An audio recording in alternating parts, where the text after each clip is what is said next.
안녕하세요. 한국은행 발권국에 근무하는 김태형이라고 합니다. 이번 강의 주제는 한국은행의 발권 업무입니다.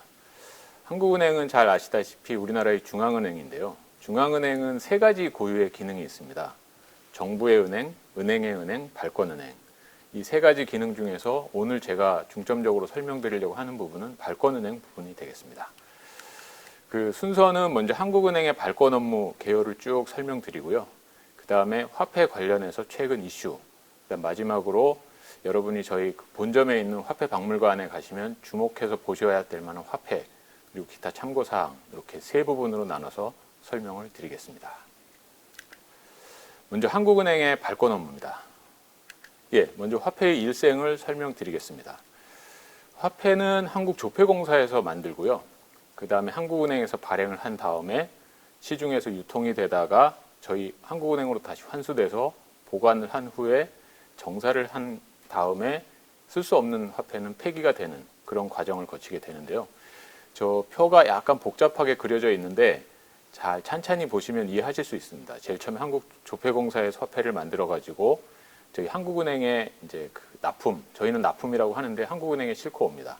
한국은행 본점하고 16개 지역본부가 있는데 지금 현재는 본점이 재건축 공사 때문에 저희 강남본부 건물에서 발권국의 업무를 수행하고 있어서 현재는 16개 지역본부에 그 필요한 만큼 새 돈을 다 갖다 주고 있습니다.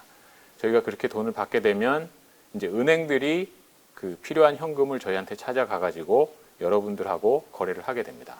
여러분들이 돈을 쓰시다가 은행에 다시 입금을 하시면 은행에서 필요한 만큼은 다시 재활용을 하고 그 필요한 것보다 많은 부분은 다시 한국은행에 입금을 해가지고 저희가 정사를 해서 쓸 수 있는 돈, 쓸 수 없는 돈을 구분해서 쓸 수 없는 돈은 폐기를 하고 소각을 하면 화폐의 일생이 마치게 됩니다. 그러면은 각 과정별로 조금 자세히 설명을 드리겠습니다. 먼저 제조입니다. 앞서 보셨듯이 설명드렸듯이 한국조폐공사가 제조를 하고 있는데 그 일부 분들께서는 한국조폐공사가 화폐를 발행까지 하는 걸로 그 잘못 알고 계신 분들도 계신데 그 한국조폐공사가 하는 일은 조폐, 화폐를 제조하는 곳입니다. 한국조폐공사가 제조를 하고 있고요. 그 한국조폐공사는 화폐를 제조할 수 있는데 우리나라에서는 한국은행만이 한국조폐공사에다가 화폐를 주문을 할 수 있습니다. 그리고 조폐공사가 생산시설이 약간 여유가 있기 때문에 그 필요하면 외국으로부터 주문을 받아가지고 외국 돈도 제조하기도 합니다.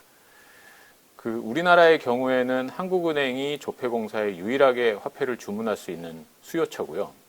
또 한국조폐공사는 우리나라에서 유일하게 화폐를 만들 수 있는 공급자이기 때문에 경제학에서 얘기하는 쌍방 독점 상황입니다. 그 조폐공사에서 구체적으로 화폐를 만드는 과정은 조폐공사가 큰 공장이 두 군데 있습니다. 하나는 부여에 있고 하나는 경산에 있는데 부여에서는 그 지폐를 만드는 데 필요한 용지를 만듭니다. 그래서 그 용지를 만들어 가지고 대구 옆에 있는 경산에 있는 공장까지 가지고 오면 경산에서 그거를 인쇄를 하게 됩니다. 그리고 동전도 경산에서 만들고 있는데 동전은 소재가 금속이지 않습니까? 이 소재는 풍산이라고 우리나라의 세계적인 이 동전 원료 제조업체가 있습니다.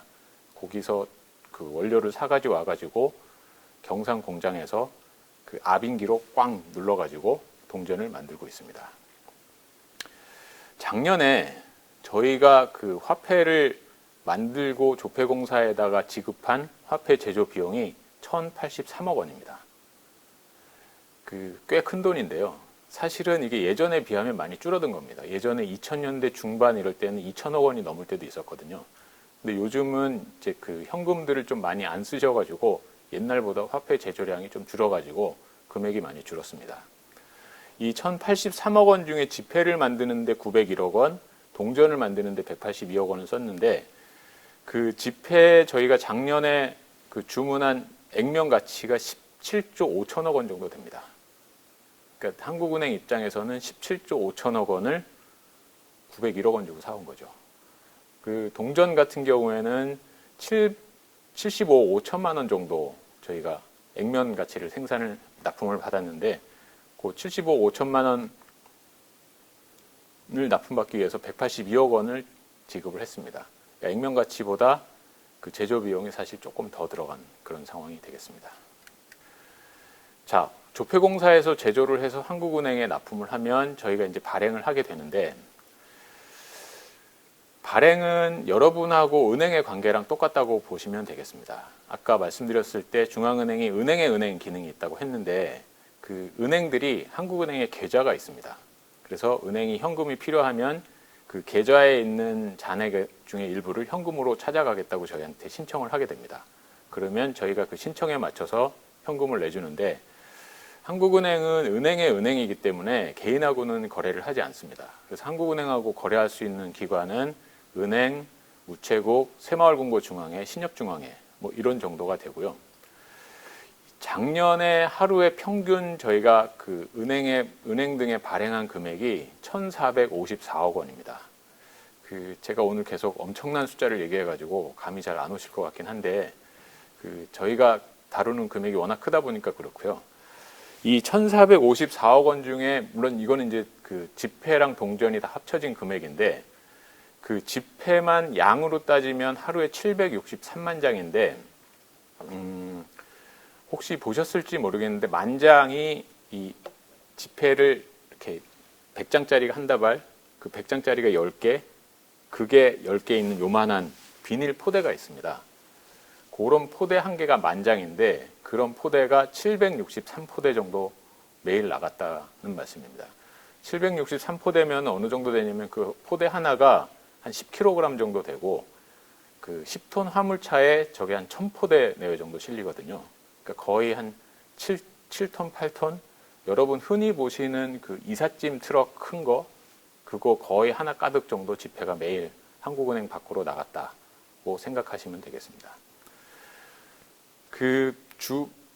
은행이 이제 그 필요한 그 지폐 종류가 있습니다. 그리고 그 새 돈도 필요하지만 헌돈도 필요하거든요. 특히 이 1,000원짜리 같은 1,000원이나 5,000원 같이 잔돈으로 쓰이는 돈은 새 돈을 들이면 이제 그 이 장사하시는 분들이 잔돈을 줄 때 겹쳐서 나간다고 새 돈을 별로 안 좋아하시는 경향도 있습니다. 그래서 은행들이 원하는 그 상태, 권종, 화종을 발행을 하는데, 한 가지 만원권 같은 경우는 저희가 2009년 6월 달에 5만원권을 처음 발행을 했는데, 5만원권을 발행하고 나서 시중에 있던 만원권이 엄청나게 환수가 됐습니다. 그래서 만원권을 저희가 굉장히 많이 가지고 있어가지고 만원권 신권을 그 새로 만드는 걸 양을 굉장히 조금으로 줄였어요. 그래서 이거는 그 은행들이 원하는 만큼 다 저희가 내줄 수가 없기 때문에 요거는 한도제라고 해가지고 1년간 예를 들면 우리은행은 만원권을 얼마까지 찾아갈 수 있다. 그 한도를 딱 배정을 해줘가지고 그 한도 내에서만 저희가 발행을 하고 있습니다. 자, 이거는 지난번 추석 때 저희가 그 언론기관에 공개한 발행 모습인데요. 저 밑에 기사 제목을 보면 추석자금 방출 현황 이렇게 되어 있는데, 사실은 좀 전에 설명드렸듯이 저거는 방출이 아니고 그냥 은행들이 자기 계좌에 있는 돈을 찾아가는 겁니다. 그래서 정확히 말씀드리자면 인출 현장인데, 저걸 계속 언론에서 방출이라고 사용을 하셔가지고 저거는 오해가 좀 없으셨으면 합니다.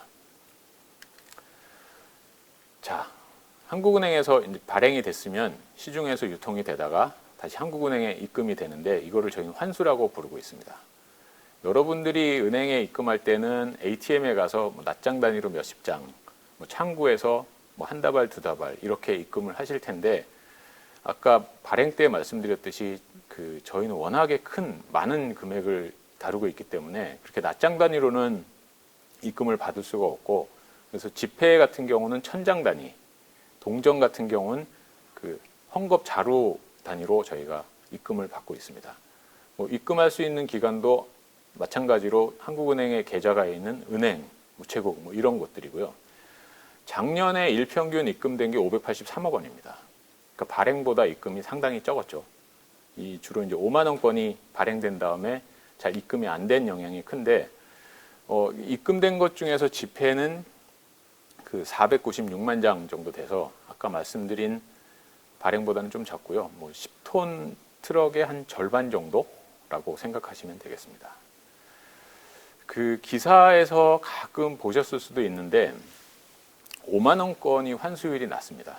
환수율이라는 거는 저희가 일정 기간 동안에 발행한 거랑 환수한 거랑 그 비율인데, 금년 상황을 보면 11월 11일까지 환수율이 17.9%입니다.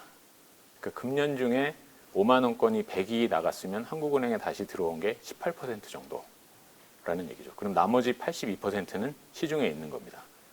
그래서 뭐 그 기업체 금고에 있을 수도 있고, 여러분들이 비상금으로 가지고 계실 수도 있고, 그런 용도로 5만 원권을 그 많이 지금 가지고 계셔서 환수율이 굉장히 낮은 상황이고요. 5만 원권이 2009년 6월에 처음 발행됐는데, 그 처음 발행됐을 때부터 금년 11월 11일까지 누적 환수율, 그러니까 그때까지 발행된 거를 전부 합치고 환수된 걸 전부 합쳤을 때 환수된 게 47.7%입니다. 그러니까 절반 정도만 환수가 되고 절반은 시중에 지금 계속 어딘가에 있는 상황입니다. 그리고 최근에 저희 한국은행 발권국에서 가장 고민하고 있는 것 중에 하나가 동전인데요. 동전이 요즘에 대량으로 환수가 되고 있습니다. 특히 100원화가 대량으로 환수가 되고 있는데, 이 동전은 불황기에 좀 환수가 많이 되는 특성이 과거에 있었는데, 지금 그 코로나19 영향이 겹쳐가지고 저희들이 예상한 것보다 훨씬 많은 100원 주화가 환수되고 있어가지고 저희가 보관에도 지금 좀 애로사항이 있고, 상당히 지금 그 100원 문제로 많은 고민이 있는 상황입니다. 여러분들 그 종종 기념주화를 저희가 발행하면 그거 사보신 기억이 있으실 텐데, 기념주화도 법화입니다. 법화라는 거는 여러분이 물건 살 때 돈으로 쓸 수 있다는 뜻입니다. 뭐 사실은 그 기념주화는 그 액면보다 조금 비싸게 사시기 때문에 그렇게 물건 살 때 돈으로 쓰시진 않는데, 한국은행의 기념주화를 가지고 오시면 저희가 액면으로 교환을 해드리거든요.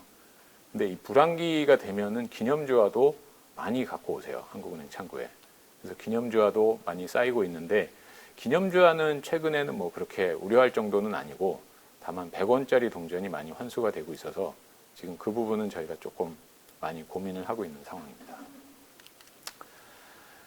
자, 이렇게 환수가 된 돈은 저희가 이제 보관을 하다가 그 정사라는 과정을 거치는데, 정사는 그 일단 금융기관이 갖고 온 돈의 장수가 정확히 맞는지, 그다음에 거기 가짜 돈은 없는지, 그다음에 쓸 수 있는 돈, 쓸 수 없는 돈을 구분을 해서 쓸 수 없는 돈은 잘게 썰어가지고 폐기를 하는 걸 정사라고 하는데, 그 양이 워낙 많다 보니까 이거를 기계로 하고 있습니다. 그래서 그 기계를 저희가 자동 정사기라고 하는데, 속도가 굉장히 빨라요.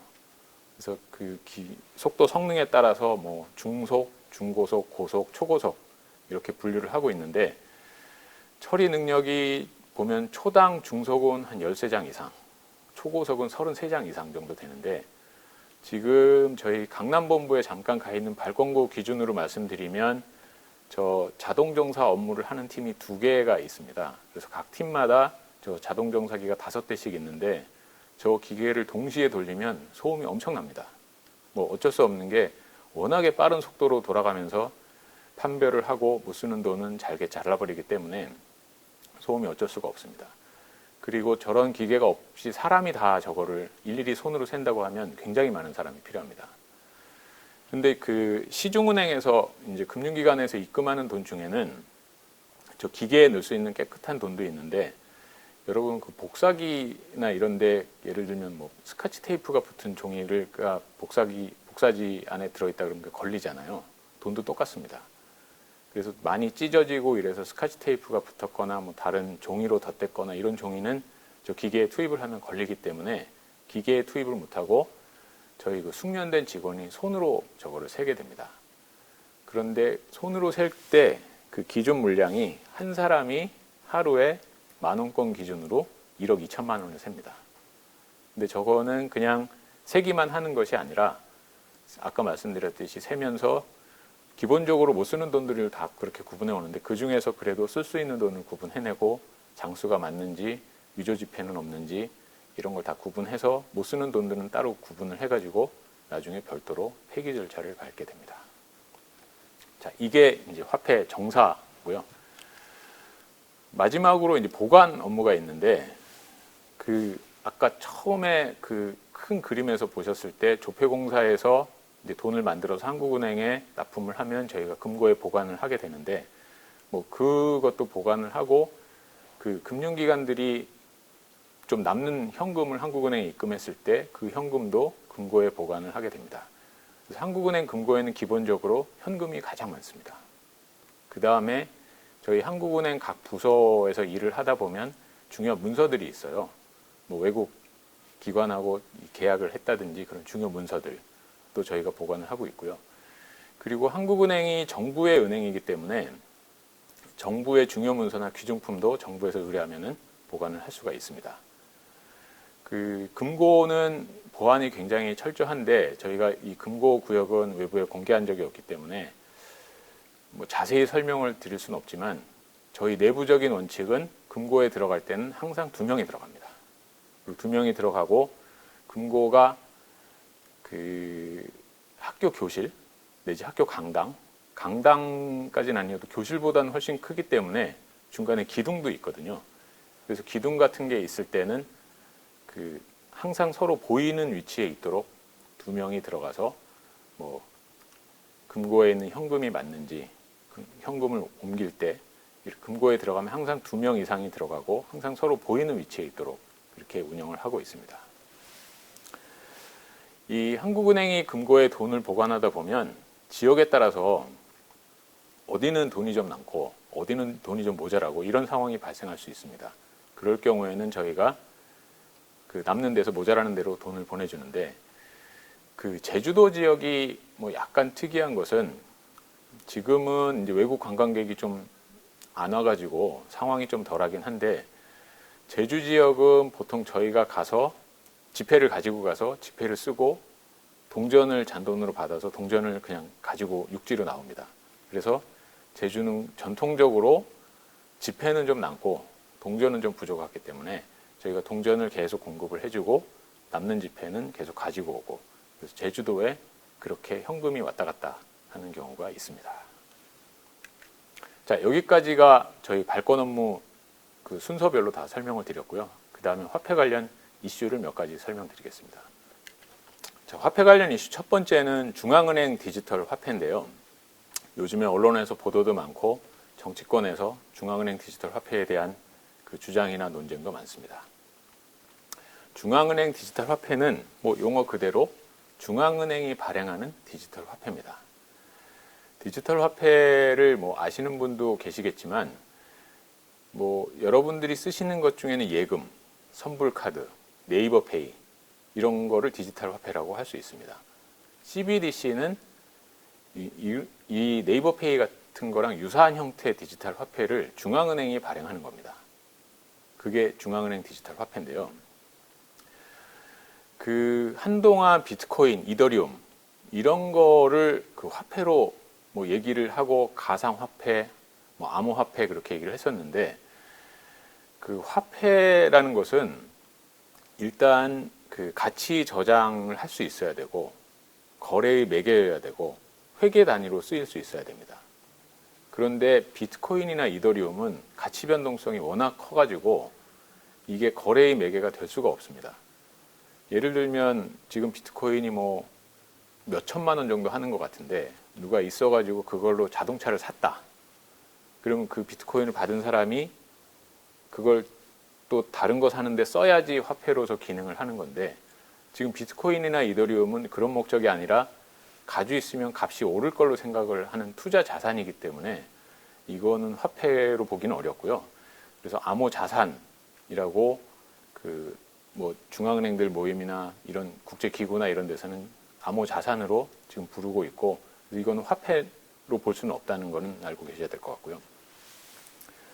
중앙은행 디지털 화폐는 아직 일부 국가가 발행을 하고 있긴 한데, 이거는 그 법화인 지폐, 동전하고 단위가 같고 1:1 교환이 보장이 됩니다. 그래서 우리나라에서 만약에 그 중앙은행 디지털 화폐를 발행을 해서 여러분이 갖고 계신다면 언제든지 나는 5만 원권이 더 좋다.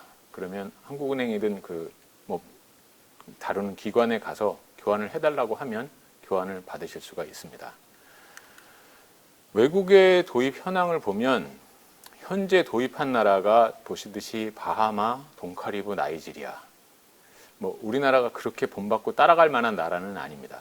이 나라들은 그 중앙은행 디지털 화폐를 도입한 그 고유한 사정이 있는데, 뭐 한 군데만 말씀드리자면 바하마 같은 경우는 그 굉장히 여러 개의 섬이 이렇게 뜨문뜨문 떨어져 있어요. 그래서 이 지폐나 동전을 그 뜨문뜨문 떨어져 있는 데까지 다 이렇게 공급을 하기에는 비용이 너무 많이 들어가지고 이 디지털 화폐가 대안이 될 수 있겠다고 생각을 해서 디지털 화폐를 발행한 상황이고요. 중국이 지금 시범 운영을 하고 있습니다. 그 다음에 스웨덴이랑 유럽이 모의 실험을 하고 있는데, 그 스웨덴도 앞서 말씀드린 바하마랑 약간 비슷한 상황이긴 한데, 스웨덴은 이제 섬이 여러 개는 아니고 스웨덴이 국토가 그래도 상대적으로 꽤 넓은데 인구가 그렇게 많은 편이 아닙니다. 그래서 인구가 별로 없는 지역에 현금을 공급을 하려면 중앙은행이 직접 할 수는 없고 은행을 통해서 해야 되는데, 은행들이 비용이 너무 많이 드니까 현금 취급을 자꾸 안 하려고 해가지고 스웨덴이 현금 사용량이 급격히 굉장히 빠른 속도로 줄었습니다. 그래서 그거를 계속 놔두다 보니까 이 너무 사람들이 불편해하는 분들이 일부 계셔가지고, 이 상태로 가면은 사람들이 너무 불편하겠다. 그래서 그 대안으로 생각한 것이 중앙은행 디지털 화폐인데, 그래서 처음에 연구 단계나 이런 거는 스웨덴이 굉장히 빨리 진행이 됐는데, 실제로 지금 모의 실험 정도까지밖에 안 가고 발행할지 여부는 아직도 결정을 안 하고 계속 신중하게 고민 중인 상황입니다. 그 다음에 미국, 영국, 일본 이런 그 주요 선진국들은 그렇게 적극적이진 않습니다. 지금 뭐 기초 연구를 하고 개념을 검증하는 정도입니다. 우리나라는 지금 모의 실험을 하고 있는 단계고요. 우리나라도 뭐 구체적인 발행 계획이 있는 건 아니지만 어쨌건 국제적으로 굉장히 관심도 크고 논의도 많고 언젠가는 뭐 해야 될 수 있는 거기 때문에 지금 모의 실험을 하면서 준비를 하고 있는 상황입니다. 이 중앙은행 디지털 화폐는 국가별로 다들 처한 상황이 다르기 때문에 언제 도입할지, 그 다음에 어떤 방식의 디지털 화폐를 도입을 할지 이거는 크게 다를 수 있어가지고 지금도 사실은 굉장히 그 미지의 영역이 큰 그런 부분이 되겠습니다. 그래서 저희 그 화폐 관련해가지고는 현재 그 핫 이슈 중에 첫 번째로 중앙은행 디지털 화폐를 말씀드릴 수가 있겠고요. 자, 두 번째는 이제 화폐 도안인데, 저희가 지금 쓰는 은행권이 1,000원, 5,000원, 만원은 2006년, 7년, 그 다음에 5만원 권은 2009년에 새로 나와가지고 사실 지금 뭐 도안을 바꿔야 된다는 논쟁이나 뭐 시기나 필요성이나 그런 거는 지금 당장은 없는 상황인데, 그 화폐 도안을 언젠가는 바꿔야 됩니다. 그래서 화폐 도안도 저희 그 발권 업무를 하는 사람 입장에서는 그 늘 큰 주제로 생각하고 있는 부분인데, 지금 보시는 화폐는 만원권입니다. 그리고 잘 보시면 그 왼편에 박정희라고 서명을 하셨고 1972년 4월 4일이라고 되어 있습니다. 이 돈은 뭐냐면 1970년대 초에 저희가 최고액권이 500원권이었어요. 근데 그 경제 규모가 그때 이제 급격하게 커지면서 500원권 가지고는 좀 불편하다. 그래서 고액권을 발행을 하기로 했는데, 그때 5,000원권하고 만원권을 동시에 발행하기로 했습니다. 그래서 만원권의 주 도안 소재로 여기 보시는 그 석고람을 선정을 해가지고 준비 작업을 했는데, 이 화폐, 새로운 화폐를 하나 만들려면 절차가 저희 내부 절차긴 하지만 꽤 복잡합니다. 일단 저렇게 도안을 다 만들어야 되고요. 그 다음에 도안이 만들어지면 저거를 그 조각사가 화폐, 지폐, 실물 크기랑 똑같은 강판에다가 조각을 합니다. 저거 전체를 다 조각하는 건 아니고 저 중에서 석굴암이랑 뭐 한국은행권 만원, 한국은행 글자 뭐 요 정도를 도안을 그 조각을 하는데, 저걸 확대해서 보면 얇은 선들로 이루어져 있어서 굉장히 손이 많이 갑니다. 그래서 그런 작업이 다 끝나면 이제 저희 내부적으로 총재님까지 결재를 하시고 그 정부의 승인을 받고 금융통화위원회에서 의결을 해가지고 도안을 공개를 하고 이제 발행 준비를 하게 됩니다. 근데 저 돈은 그 절차를 다 거쳐서 도안을 공개를 했는데 그 일부 종교계에서 우리나라가 국교가 불교가 아닌데 불상을 쓰는 것은 문제가 있지 않느냐라는 문제 제기를 해가지고 저희가 그 당시 여론조사를 했어요. 근데 여론조사를 해보니까 정부가 특정 종교를 두둔한다는 인상을 줄 수 있다라는 여론이 나와가지고 저 화폐는 저 만원권은 끝내 발행되지 못하고 1973년도에 다른 도안으로 발행을 하게 됩니다. 그래서 저 사례를 소개시켜 드리는 거는 저희가 화폐 도안을 고민을 할 때 그 고려해야 될 게 굉장히 여러 가지인데 그 중에 그 종교 색채가 너무 강한 경우에는 이런 사례가 있어가지고 저희가 종교 색채는 가급적 피하고 있습니다. 그래서 그 화폐 도안이 상당히 어려운 과정이라는 말씀을 드린 거고요. 지금 보시는 거는 이제 표준 영정이랑 저희 화폐 도안 영정인데 영정은 그 초상화라고 생각하시면 되고 좀 옛날 얘기를 계속 하게 되는데 말씀드리게 되는데 1973년 6월 30일 날 선현의 동상 건립 및 영정 제작에 관한 심의 절차라는 게 만들어졌습니다. 저거는 뭐냐면 그 우리 조상의 모습을 쓸 때는 표준적으로 초상화를 하나 만들어 놓을 테니까 이걸 그대로 쓰시오라는 겁니다. 옛날에는 사진기가 없었기 때문에 초상화에 의존할 수밖에 없는데 초상화가 안 남아있는 분이 대부분입니다. 그래서 저희가 그 선현의 업적이나 뭐 이런 기록이나 이런 거를 참고해가지고 표준 영정이라는 거를 만들어 놨습니다. 지금 현재 한 110개 정도 만들어져 있는데요. 그래서 지금 보시는 거는 1,000원권, 5,000원권, 만원권, 5만원권에 있는 인물들의 표준 영정이랑 화폐용 영정인데 화폐용 영정은 이렇게 약간 정면이 아니라 한 15도 정도 틀어가지고 옆을 보시는 모습으로 제작을 합니다. 그래서 지금 도안 영정을 보시면 귀가 다 이렇게 보이고 있죠. 그래서 저거를 별도로 저렇게 제작을 하는데 그 지금 여기에는 없지만 100원짜리 동전에 저희가 이순신 장군 초상을 사용하고 있는데 광화문 광장에 있는 이순신 장군 얼굴하고 100원짜리에 있는 이순신 장군 얼굴이 서로 다릅니다. 그거는 광화문 광장에 있는 이순신 장군 동상이 1968년에 만들어졌기 때문에 표준 영정이 만들어지기 전에 제작이 된 거예요. 그래서 지금 100원짜리 동전하고는 얼굴이 다릅니다. 이 표준 영정을 설명드린 이유는 그 저희 한국은행을 종종 곤혹스럽게 하는 논란인데 표준 영정을 그리신 화가들이 많은 분이 그 친일행위 논란이 있으세요. 그래서 지금 보시면 표에 제가 적어 드렸는데 1,000원권 표준 영정을 그린 이유태 화백을 뺀 네 분은 세 분이죠. 세 분은 친일 행적 의혹이 있어가지고 그 친일 인명사전에도 그 이름이 올라가신 분들이에요.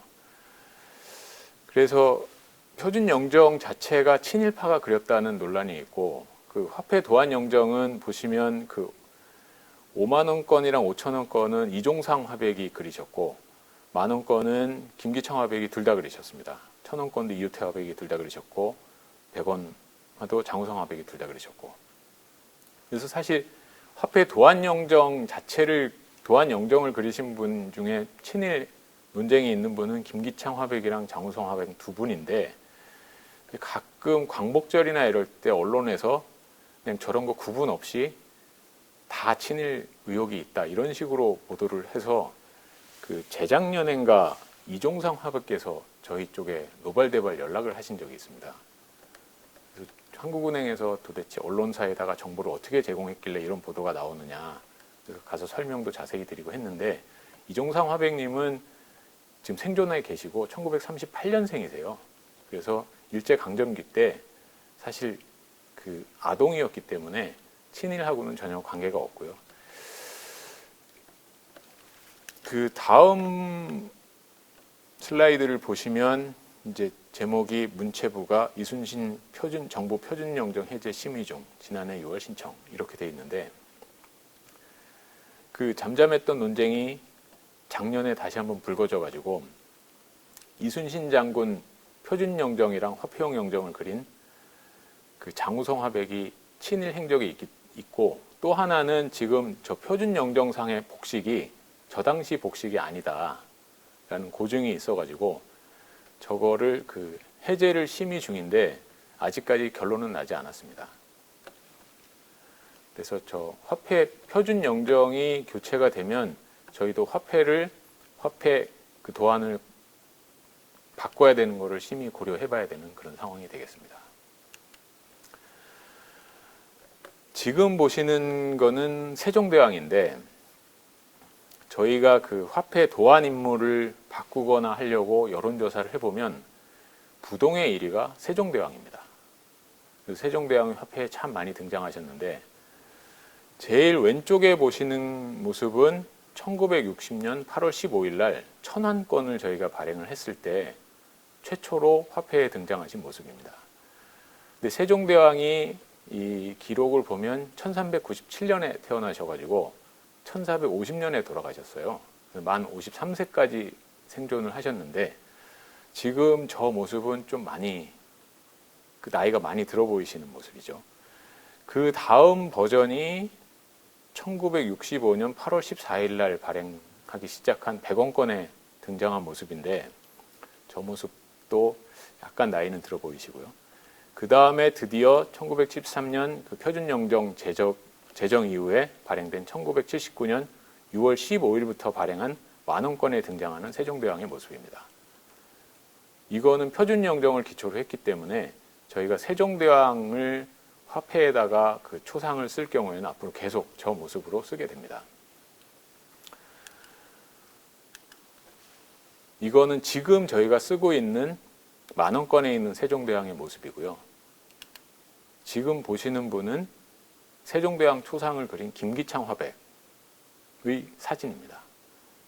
이거를 보여드리는 이유는 일부에서 세종대왕의 모습이 화가 본인하고 조금 닮은 거 아니냐, 그런 논쟁이 있어서 참고로 보여드린 거고요.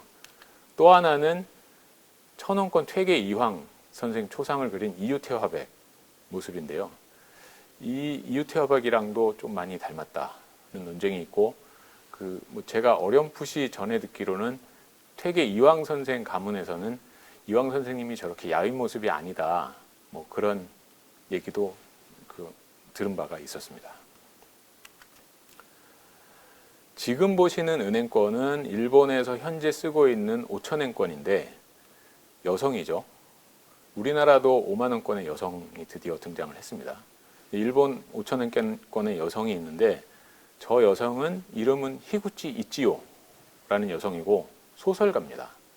그리고 제가 그 위에다가 생일이랑 돌아가신 날짜를 기재를 했는데 만 24살에 돌아가셨어요. 그래서 제가 일본 저희 도쿄 사무소에 한 3년 정도 근무할 기회가 있어가지고 일본인 지인들이 좀 있는데, 그때 근무할 때 지인들한테 물어봤습니다. 히구치 이치오라는 사람이 그렇게 유명한 사람이냐? 그랬더니 대부분의 사람이 전혀 모르는 사람이었고, 저 5,000엔권에 나와서 알게 됐다, 이렇게 얘기를 하더라고요. 근데 우리나라에서 저거랑 비슷한 연세, 저분이랑 비슷한 연세에 좀 유명한 분이 뭐 이상 시인, 윤동주 시인, 유관순 열사, 뭐 이런 분들 정도일 텐데, 우리나라는 화폐 임무를 굉장히 중요하게 생각하거든요. 그래서 만약에 한국은행에서 화폐 도안을 바꾸는데 저분들을 저분들의 초상이나 사진을 도안에 쓴다고 하면 많은 논쟁이 있지 않을까 싶습니다. 참고로 일본은 2024년부터 새로운 시리즈 은행권을 발행할 예정인데 5,000엔권은 여전히 여성을 쓸 예정입니다. 그래서 새로운 은행권에 등장할 여성은 쯔다 우메코라는 교육계 관련 유명 여성인데, 이분도 그래서 궁금해서 제가 일본은행에서 저 계획이 나왔을 때 그 지인들한테 물어봤어요. 쯔다 우메코는 유명한 사람이냐? 그랬더니 역시 전혀 모르는 사람이었는데 이 화폐에 선정된 걸 계기로 알게 됐다, 뭐 그렇게 얘기를 했습니다. 세 번째 주제는 현금 없는 사회인데, 사실 발권 당국 입장에서는 썩 반가운 상황은 아닙니다. 그렇지만 저거는 뭐 거스를 수 없는 대세이기 때문에 저희가 저거에 맞춰서 발권 정책도 수립을 하고 수능을 하고 있는데 한국은행이 매 3년마다 조사를 하고 있습니다. 우리나라 국민들이 현금을 어떻게 쓰는지 조사를 하고 있고 금년도 조사가 지금 진행 중입니다. 원래는 좀 더 일찍 끝났어야 되는데 코로나 상황 때문에 이 면접 조사가 좀 힘들어가지고 금년 조사가 아직 안 끝나서 금년 수치를 제가 말씀을 못 드리는데 2015년하고 2018년에 조사를 했는데 요지만 간단히 말씀드리면 갖고 계시는 돈이 액수가 줄었다. 그 다음에 실제로 물건을 사거나 할 때 쓰는 돈도 줄었다. 그겁니다. 그래서 거래적 목적으로는 11만 6천 원 정도 2015년에 갖고 계셨는데 2018년에는 7만 8천 원. 그 정도 가지고 계시고요. 예비적 목적도 많이 줄었습니다. 아까 말씀드렸듯이 5만 원권이 환수율이 낮아가지고 저희도 이제 되게 궁금하고 해서 5만 원권은 무슨 목적으로 주로 가지고 계십니까? 라고 물어봤더니 예비적 목적으로 많이 보유하고 있다. 근데 거래적 목적으로도 갖고 있는 것도 꽤 된다라고 답을 해주셨어요. 예비적 목적은 저희가 물어봤을 때 지금 주머니에 갖고 계신 거 말고 책상 서랍이나 집에 책갈피나 이런 데 놔둔 돈을 예비적 목적이라고 생각하고 답을 해주십시오라고 부탁을 드렸더니 이제 저렇게 말씀을 해주셨습니다. 현금 없는 사회로 그럼 앞으로 어떻게 될 거냐? 거래적 목적으로는 조금 더 진행이 될 거로 저희는 생각하고 있습니다. 요즘에 각종 페이나 편리한 수단이 많이 나와 있지 않습니까? 그래서 조금 더 진행될 걸로 보고 있고 예비적 목적으로는 오히려 현금을 더 많이 갖는 사회로 지금 거꾸로 가고 있습니다. 저 괄호 안에 30.4조 원에서 164.8조 원. 저 숫자는 뭐냐면 5만 원권이 발행되기 직전이 2009년 5월 말 현재 한국은행 바깥에서 돌아다니고 있는 현금의 총합이 30조 4천억 원이었습니다. 근데 금년 11월 11일 한 10여 년 사이에 164조 8천억 원이 됐거든요. 5배 이상 늘어났는데 이거는 경제 규모가 늘어나면 거기에 따라서 이 화폐 발행 잔액이 늘어나는 건 아주 자연스러운 현상인데 그 정도가 그거보다 상당히 빨리 늘어났기 때문에 저희들이 판단할 때는 이거는 거래적 목적보다는 예비적 목적으로 많이 가지고 계신 거다라고 생각을 해서 저렇게 숫자가 바뀐 거를 저희가 해석을 하고 있고요. 저거는 우리나라뿐만 아니라 외국도 지금 상당히 비슷한 상황입니다, 다들. 앞으로 진전 전망은 말씀드렸듯이 추가적으로 진전은 되겠지만 현금을 전혀 안 쓰는 것까지는 가지는 않을 거다라고 전망을 하고 있고요. 예비적 목적으로는 금리라든지 불확실성 영향 큰 거 이런 거 고려하면은 앞으로도 상당 기간 예비적 목적 화폐 수요는 늘어날 걸로 예상을 하고 있습니다. 자, 마지막으로 리디노미네이션인데요. 이게 한동안 좀 뉴스거리도 되고 했는데 저희들은 총재님이 공식적으로 말씀하셨듯이 이거를 당분간 추진할 계획은 전혀 없고 이걸 하려면 국민적인 공감대가 있어야 한다라는 게 저희 공식 입장이고요. 제가 오늘 말씀드리려고 하는 거는 저희 한국은행이 1950년 6월 12일 날 창립을 했는데 그 창립 이후 리디노미네이션 사례를 잠깐 말씀드리려고 합니다. 1950년에 한국은행이 설립됐을 때 우리나라의 화폐 단위는 원이었습니다. 지금 쓰는 원은 한자가 없이 한글로만 원인데 저 당시에는 한자 원입니다. 근데 저 한자 원이 사실은 N이에요. 일본이 쓰는 N을 한자 정자로 쓰면은 저 원입니다. 그래서 저거는 일제강점기 때 조선은행이 쓰던 화폐 단위를 저희 한국은행이랑 조선은행이 자산부채를 인수인계하면서 그대로 승계를 한 겁니다. 그래서 저 원을 그대로 쓰다가 1953년 2월 15일 날 긴급 통화 조치를 실행을 해가지고 100원을 1환으로 바꾸는 리디노미네이션 통화 조치를 하게 됩니다.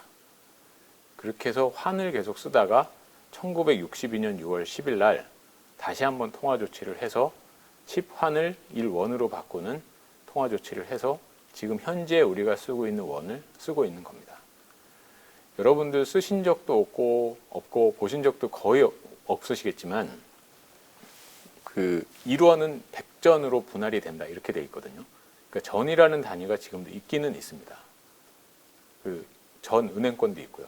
근데 지금 쓰지는 않지만 우리나라도 달러 밑에 센트가 있듯이 원 밑에 전이라는 보조 단위가 있기는 있습니다. 이렇게 우리나라는 그 두 번의 리디노미네이션 사례가 있고요. 2000년대 중반에 논의됐던 거는 뭐 달러랑 그 우리나라 원화랑 환율이 1대1 정도를 유지할 수 있는 1000원을 뭐 1 새로운 화폐 단위로 바꾸는 그런 리디노미네이션이 논의된 바는 있었습니다. 지금 보시는 은행권은 1962년 6월 10일 날 리디노미네이션을 하면서 발행했던 100원권인데 1962년 리디노미네이션 긴급 통화 조치는 그 지하 자금을 사실 양성화하고 그런 목적으로 굉장히 비밀리에 진행이 됐습니다.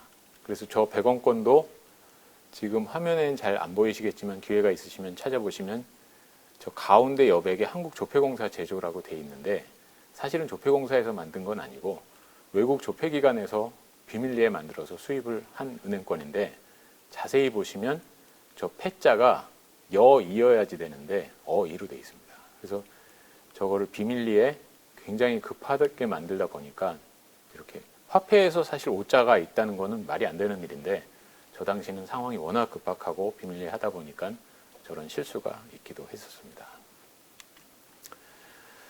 여기까지 화폐 관련 이슈를 설명을 드렸고요.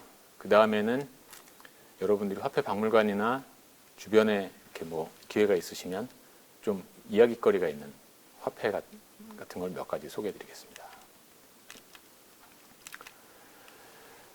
첫 번째는 1950년 7월 22일 날 발행된 최초의 한국은행권입니다.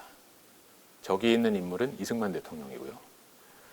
저 화폐를 발행하게 된 거는 저희가 1950년 6월 12일 날 창립을 했는데 며칠 안 돼서 6.25가 나가지고 급하게 피난을 가서 대전으로 본점을 옮겼는데 대전에 가서 금고를 보니까 현금이 너무 없는 거예요. 그래서 도저히 뭐 그 당시에 우리 조폐공사도 없었고 조폐공사는 1951년도에 만들어졌습니다.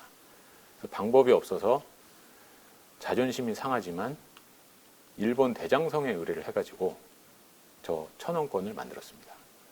그래서 그 당시에 저 만든 공장장의 일지가 우연히 남아있는 걸 보게 돼가지고 봤더니 일본 도쿄가 여름에 굉장히 덥습니다. 습도도 높고. 그래서 이번에 올림픽 할 때도 마라톤은 홋카이도에서 했지 않습니까? 근데 저거를 만드느라고 굉장히 고생을 했다. 뭐 이런 얘기가 자세히 써 있는데 저 돈은 그래서 10여일 만에 만든 돈이고 저 이승만 대통령 모습은 저희 뭐 주일 대표부에 걸려있던 초상화를 갖다가 써가지고 만들었다. 그래서 불과 10여일 만에 만든 거고요. 저 돈이 나오기 전까지는 우리나라에서 조선은행권이 계속 쓰인 겁니다. 그래서 저 화폐 단위 원은 여전히 조금 마음에 드는 건 아니지만 그래도 최초의 한국은행권이 전쟁 덕분에 1950년 7월 22일 날 처음으로 만들어진 그런 화폐가 되겠습니다.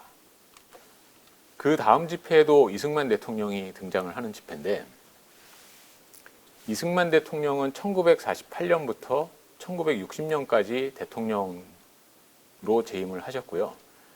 이분이 대통령으로 계시는 동안에 한국은행은 새로운 은행권을 18종을 발행을 했습니다. 근데 그 중에 9번 도안에 인물이 들어간 집회가 9번이었는데 그 9번 전부 다 이승만 대통령이 등장합니다. 지금은 생존 인물은 사실 그 화폐 도안 인물로 안 쓰는 게 전 세계 관례고요. 유일한 예외는 영국이 엘리자베스 여왕 초상을 집회 전 권종 앞면에 사용하고 있습니다. 그리고 캐나다, 호주, 뉴질랜드 이 영연방 국가들은 그 집회 중에서 한 개 권종을 앞면에 엘리자베스 여왕 초상을 써서 생존 인물을 쓰고 있는데 생존 인물은 쓰지 않는 게 관행인데 이승만 대통령은 그 화폐에 등장하는 거 되게 좋아하셨나 봐요. 그래서 그 당시에 인물을 쓸 때는 다 이승만 대통령을 썼는데 저거는 최초로 한 가운데다가 인물을 배치를 한 도안인데 우리나라 사람들 이 화폐 사용 습관 중에 하나가 이렇게 딱 반을 접어서 쓰시는 습관이 있어가지고 얼굴이 접히게 돼가지고 대통령 얼굴이 접히는 거는 조금 안 좋다. 그래가지고 저 이후에는 가운데 인물은 쓰지 않습니다. 저희는. 외국은 가운데다가 인물 도안을 배치하는 경우도 종종 있는데 저희는 저 일 이후로는 인물은 가운데다 배치하지 않고 있습니다. 다음 보시는 지폐는 최단명, 그래서 비싼 지폐인데요. 보시면 한국은행권 100환입니다. 환은 아까 리디노미네이션 사례에서 설명드렸을 때 1953년부터 1962년까지 쓰인 화폐 단위인데 이 지폐는 1962년 5월 16일 날 처음 발행하기 시작한 지폐입니다. 그런데 그해 6월 10일 날 긴급 통화 조치가 있어가지고 유통 정지가 됐어요. 그래서 한 달도 유통이 안 됐습니다. 그래서 발행량이 작고 그래서 희귀하죠. 그래서 수집가들이 굉장히 좋아합니다. 최근 얘기는 아니고 몇 년 전에 제가 화폐상 하시는 분에게 여쭤봤더니 어떤 분이 저 지폐 상태 굉장히 좋은 거를 2,500만 원에 사셨는데 1억 원을 줘도 난 안 팔겠다. 뭐 그러셨답니다. 그래서 저게 굉장히 비싼 화폐고 그 당시의 루머가 저기에 있는 인물이 여성은 유경수 여사고 남성은 그 아드님이다. 뭐 그런 소문이 있었는데 사실은 그 조폐공사에 근무하는 여직원하고 그 아드님이 가상의 모델이었다고 합니다. 지금 보시는 거는 주화 세트인데요. 이거는 여러분들이 흔히 못 보셨을 거예요. 이거는 저희 한국은행에서 그 해외로 출장이나 업무 연수나 외국인을 만났을 때 홍보용으로 증정할 목적으로 제작한 그 현용 주화 세트인데 저 500원짜리 동전을 보시면 1998년도 연도가 보이실 거예요. 1998년 뭐 기억하고 계시겠지만 저희가 IMF 외환위기를 겪은 시기입니다. 그래서 아까 말씀드렸듯이 불황기에는 동전이 엄청나게 환수가 되는데 저 때는 500원짜리가 엄청나게 많이 환수가 됐습니다. 그래서 저 해에 500원짜리를 저 현용 주화 세트에 들어가는 것만 제작을 해서 찍고 그 이후엔 찍지를 않았어요. 그래서 역시 저게 물량이 굉장히 조금이어가지고 그 수집가들이 굉장히 갖고 싶어하는 그런 품목입니다. 최근에 제가 파악해 보니까 저거 한 세트에 뭐 500만 원, 600만 원 이 정도까지 값이 올라 있더라고요. 그 다음에 보시는 지폐는 5,000원권인데 이건 아까 그 석굴암 만원권이랑 같이 발행했던 석굴암 만원권이랑 같이 발행했던 그 5,000원권입니다. 저 도안에 있는 분은 조금 믿기 어려우실 수도 있는데 율곡 이희 선생입니다. 근데 약간 좀 이국적으로 생기셨죠. 그 이유가 그 1972년도에 저희가 조각 기술이 그렇게 좋지 않아 가지고 저거를 외국 회사에다가 의뢰를 했어요. 저 지폐 원판 조각을. 그래서 저희가 분명히 초상화도 같이 보내드렸을 텐데 외국인이 초상화를 보고 조각을 하다 보니까 아무래도 자기들 나름대로 해석을 해가지고 저렇게 약간 이국적인 모습의 율곡 이희 선생님 모습이 화폐에 담기게 됐습니다. 지금 보시는 거는 지금 우리가 쓰고 있는 500원 동전이랑 밑에는 일본의 500엔 동전입니다. 저희가 1982년 6월 12일 날 500원 동전을 처음 발행을 했는데 저 동전을 발행하고 몇 년 지나서 일본 자동 판매기에서 500원짜리가 자꾸 나오는 거예요. 그래서 이유를 봤더니 일본 500엔짜리랑 일단 동전 성분이 똑같습니다. 니켈 25%, 구리 75%. 그 다음에 지름이 26.5mm 똑같고 다만 무게는 우리 500원이 7.7g이고 500엔이 7.2g인데 아마 저걸 악용하신 분들이 조금 뭐 갈거나 이렇게 해가지고 무게를 맞추신 것 같아요. 그래서 그 기계가 동전을 인식하는 거는 기본적으로 세 가지입니다. 성분, 무게, 지름. 그 세 개가 같으면 사실 기계가 더 이상 구분을 할 수가 없어요. 그래서 전 세계 중앙은행 홈페이지에 보면 동전의 무게, 지름, 성분을 다 공개를 합니다. 그 이유는 우리가 이 스펙을 먼저 찜했으니까 주변국은 똑같이 만들면 안 된다. 이런 의도예요. 근데 어쨌거나 이제 성분이 비슷해, 저렇게 뭐 자판기가 오인할 정도로 똑같아가지고 저희가 발행일자가 늦기 때문에 저런 경우에는 이제 나중에 한 데서 바꿔야 되는 게 관례인데, 저희가 발행일자가 늦었기 때문에 저희가 바꿀 수밖에 없는 상황으로 생각을 했는데, 저걸 바꾼다는 게 그렇게 간단하진 않습니다. 뭐 이미 만들어 놓은 동전이야 다시 녹여가지고 만들 수도 있다고 하지만 저거에 맞춰서 자동 판매기니 뭐 다 맞춰져 있거든요. 그래서 저희는 저걸 어떻게 대응하나 참 고민을 하다가, 자, 그렇다면 저 500원짜리랑 500원짜리를 저렇게 만들기로 결정한 내부 의사결정 시기를 한번 서로 대조를 해보자. 그래서 서로 공문을 오픈을 했는데 저희가 더 빨랐어요. 저 스펙을 결정한 게. 그래서 일본은행 쪽에다가 우리가 이거를 더 빨리 결정을 했으니 우리 책임은 아니다. 당신들이 바꾸려면 바꿔라.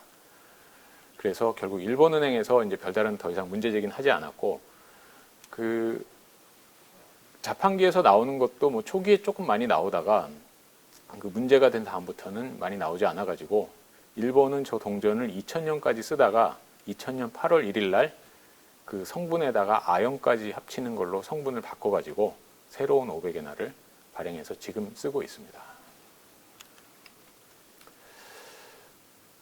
그 여러분들 지폐를 자세히 보시면 지금 보시는 부분에 아주 작은 글자가 있어요. 저게 미세 문자라고 위조 방지 장치의 한 가지인데, 저거의 기능은 그 복사를 하면, 복사나 스캔을 하면 워낙에 저게 작고 정밀한 글자이기 때문에 글자로 안 나오고 이렇게 점으로 깨져서 나옵니다. 근데 요즘은 사실 그 IT 기기들이 워낙 발달이 돼가지고 저것까지도 재현을 해내긴 하는데, 저희가 2006년, 7년에 저 세은행권을 만들 때만 해도 그런 기술이 없었거든요. 그래서 저거를 미세문자라고 하는데, 저거를 제가 보여드리는 이유는 아까 그 지폐를 만들려면 지폐랑 같은 크기 강판에다가 조각사가 조각을 한다고 말씀드렸잖아요. 저 조그만 글자도 조각사가 다 조각을 해가지고 표현을 한 겁니다. 그래서 지폐를 보실 때 저 부분 한번 관심 있게 봐주시고요. 지금 보시는 거는 숨은 그림이라고 그 조폐공사가 부여해서 은행권 용지를 만들 때 이제 구현하는 위조방지 장치인데, 은행권 용지 만드는 방법은 한지 떠보신 분들은 대충 아시겠지만 저희 은행권 재질은 면펄프거든요. 그러니까 솜이에요. 솜을 잘게 풀어가지고 그 물에다가 이렇게 풀어서 아주 묽은 죽처럼 만듭니다. 그 다음에 그거를 이렇게 그 모기장 같은 데다가 살짝 쫙 펴서 널면 물기가 쫙 빠지고 마르면 종이가 되는 거거든요.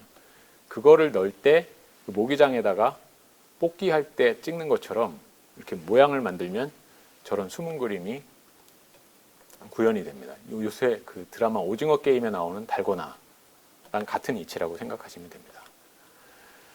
그리고 저기 지금 숫자가 그 처음부터 만까지 있고 그 5만 원은 5라고 돼 있는데, 저건 돌출 은화라고, 저건 더 얇게, 그러니까 그 돌출된 부분이 더 깊게 표현이 돼가지고 저 부분은 이렇게 은행권을 뭐 앞뒤를 가르거나 할 때 찢어지도록 구현을 해놓은 거여서 더 잘 보이는 은화인데, 저 숨은 그림을 보실 때 이제 그런 부분들을 염두에 두시면 되겠습니다. 자, 한국은행의 발권 업무에 대해서 제가 준비한 내용은 이 정도고요. 그 유익한 내용이었으면 감사하겠습니다. 고맙습니다.